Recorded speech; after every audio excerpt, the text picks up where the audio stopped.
जिस जगह अभी आप और मैं रहते हैं, ये जमीन आज से 400 करोड़ साल पहले उबलते और दहकते लावे से ढकी हुई थी, जिसका टेम्परेचर 5000 डिग्री सेल्सियस से भी ज्यादा था। हर तरफ आग, गर्मी और ऐसी खतरनाक जहरीली गैसेस थी जिसमें सांस लेना नामुमकिन था, जिन्होंने पूरी जमीन को अपने अंदर ढक रखा था। ना ही यहाँ सूरज की रोशनी आती थी और ना ही यहाँ पानी की एक भी बूंद मौजूद थी। जिंदगी का कोई नामो निशान तक नहीं था, क्योंकि यहाँ का टेम्परेचर इतना ज्यादा था कि अगर कोई भी क्रिएचर यहाँ कदम रखता तो चंद लम्हों के अंदर राख बन जाता। लेकिन फिर अचानक ऐसा क्या हुआ कि हजारों डिग्री जितनी यह गर्म जमीन ठंडी पड़ने लगी, और न सिर्फ ठंडी बल्कि बिलियंस ऑफ स्टार्स और प्लैनेट्स के इस यूनिवर्स में सिर्फ एक इकलौती ऐसी जगह बनी जहाँ जिंदगी मुमकिन हुई। जमीन पर ये दरख्त, ये पानी, इंसान और जानवर कहाँ से आए और क्यों, जानते हैं आज की इस वीडियो में। कहानी हमारे अर्थ की।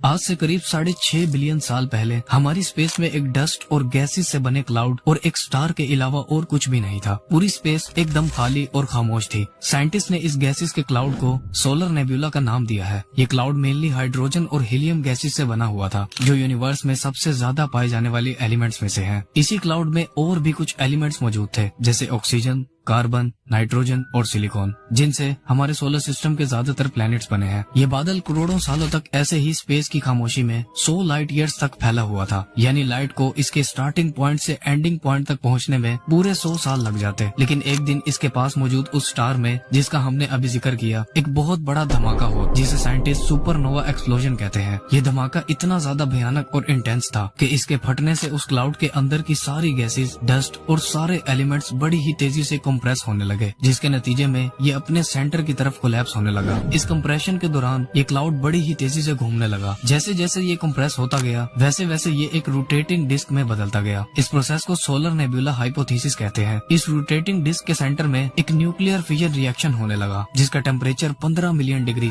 यानी 1.5 करोड़ डिग्री से भी ज्यादा था, जिससे हमारा सूरज यानी सन अपने फॉर्मेशन में आया था, जिसके अंदर भी न्यूक्लियर फिजन रिएक्शन से ही एनर्जी, हीट और लाइट बनती है। सन हमारे सोलर सिस्टम का 99.76% मास खुद अकेला होल्ड करता है, जबकि बचे हुए 0.14% में बाकी सभी प्लैनेट्स, मून्स, कॉमेट्स और एस्ट्रॉइड्स वगैरह बनते हैं।